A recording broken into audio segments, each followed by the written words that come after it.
What up and welcome to Rama Screen YouTube channel, and here's my review of Netflix new miniseries, The Fall of the House of Usher. Let's rock this. Oh my god. Just when you thought that Mike Flanagan had already given us his best miniseries in the past, bam! Here he comes again with this latest one that just blows my mind. The Fall of the House of Usher is chilling and profound and scary and compelling.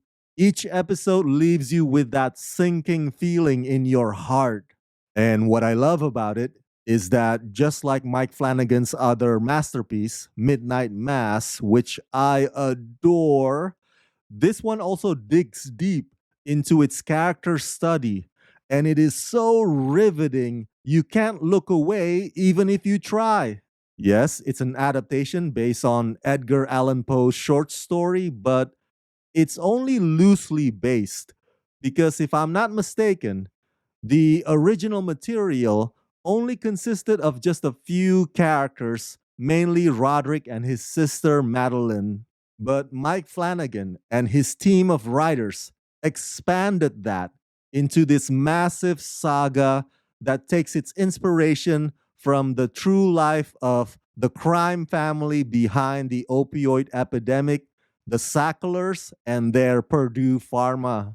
So the combination of those two ideas, if you will, results in this dark, spooky, and philosophical Faustian journey that serves as a damning indictment of mankind's most disgusting sin, greed.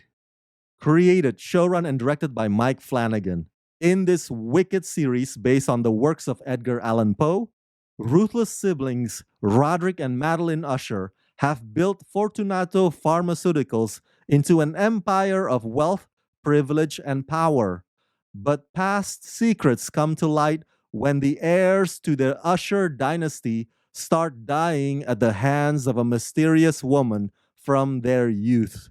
Starring Bruce Greenwood, Carla Gugino, Mary McDonnell, Carl Lumbly, Mark Hamill, Michael Trucco, Tania Miller, Paula Nunez, Henry Thomas, Kylie Curran, Samantha Sloyan, Raul Coley, Kate Siegel, Saurian Sabkota, Zach Gilford, Willa Fitzgerald, Katie Parker, Malcolm Goodwin, Crystal Ballant, Aya Furukawa, Daniel June, Matt Bidal, Ruth Codd, Annabeth Gish, Igby Regney, and Robert Longstreet.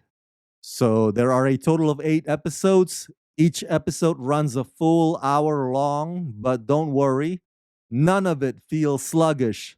And trust me, you will find yourself fully immersed in these stories that, by the way, connect with one another. Bruce Greenwood plays the patriarch, Roderick, and Oscar nominee Mary McDonnell plays his sister, Madeline. It's a non-linear narrative, but not just in terms of jumping back and forth between past and present, but also between the meeting of Roderick and District Attorney Dupont and the stories they share. It's a meeting that's hauntingly staged, like a dying man confessing to a priest. So, yeah, very deep, very multi layered, overarching arc about how the Ushers built their empire and about how that same empire gradually crumbles kid by kid.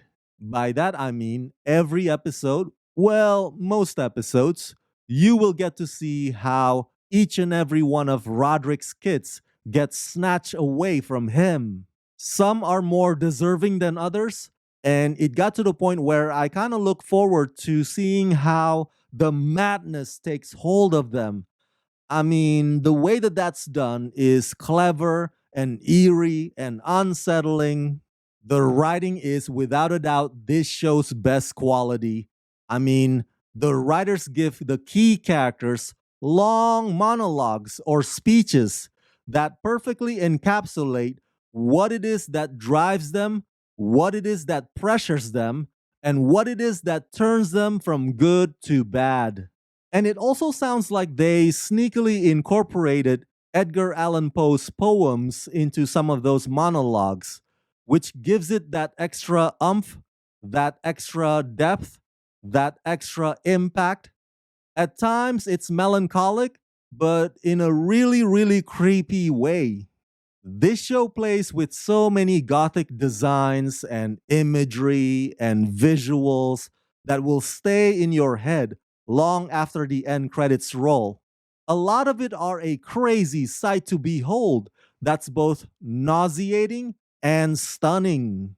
Throughout these episodes, it never ceases to amaze me the many different creative ways in which Mike Flanagan and his team visually emphasize the devastations that the ushers cause and the selfish moral corruption that's eating away at their soul no matter how hard they try to deny it. Now, if you're hoping to get scared every other minute, well, you should know by now that that's not Mike Flanagan's style.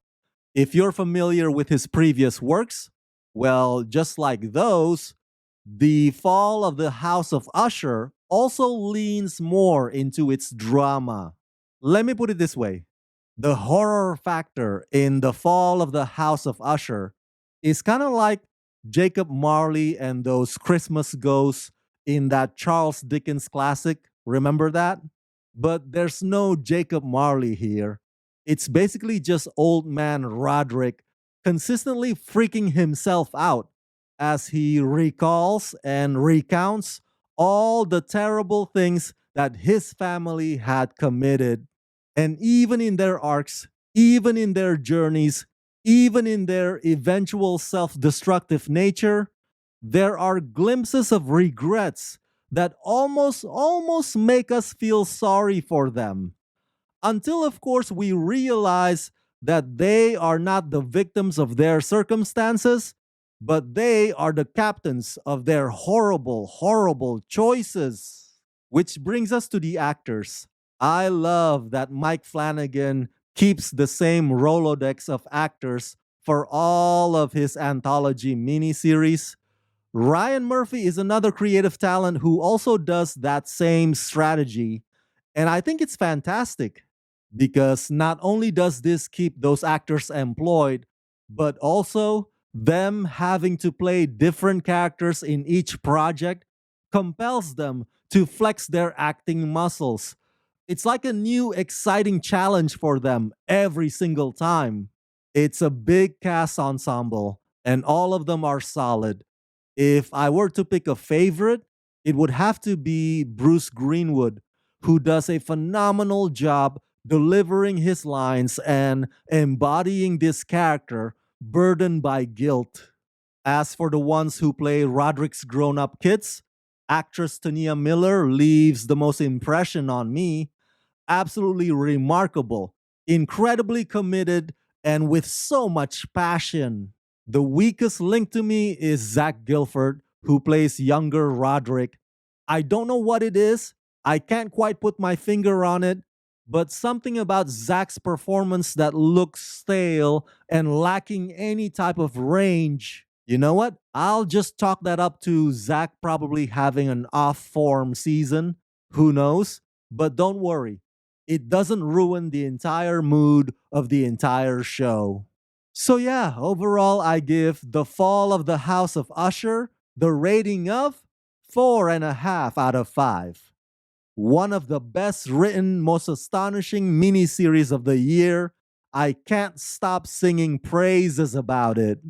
So that's it. That's my review of The Fall of the House of Usher. Smash that like button. Share this video with everyone you know. Share your thoughts in the comment section below. And as always, subscribe, subscribe, subscribe. Let's rock this. My name is Bruce Greenwood. You're watching Rama Screen.